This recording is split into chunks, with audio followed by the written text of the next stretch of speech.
হজরত ওমর লক্ষ্য করলেন যে প্রতিদিন ফজরের নামাজের পর খলিফা আবু বকর মদিনার উপকণ্ঠে একটি ছোট কুঁড়েঘরে যান।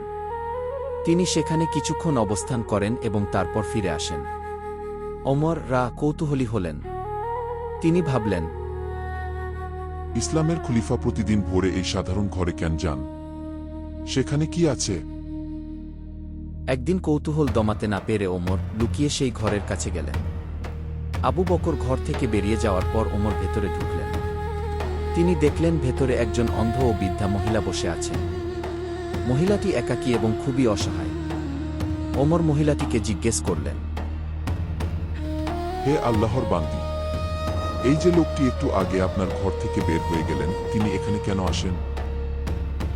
বৃদ্ধা মহিলাটি উত্তর দিলেন, আমি এই লোকটিকে চিনি না, কিন্তু তিনি প্রতিদিন ভোরে এখানে আসেন। তিনি এসে আমার ঘর ঝাড়ু দিয়ে পরিষ্কার করেন, আমার কাপড় ধুয়ে দেন, আটা পিষে দেন এবং আমার জন্য খাবার তৈরি করে রেখে যান। আমি অন্ধ বলে নিজের কাজ নিজে করতে পারি না, তাই তিনি নিজ দায়িত্বে এগুলো করে দিয়ে যান গু। কথাটি শুনে ওমর স্তম্ভিত হয়ে গেলেন। তিনি জানতেন আবু বকর সারাদিন রাষ্ট্রের কত বড় বড় দায়িত্ব পালন করেন, অথচ এর মাঝেও তিনি প্রতিদিন গোপনে এসে একজন অসহায় বৃদ্ধার সেবা করছেন।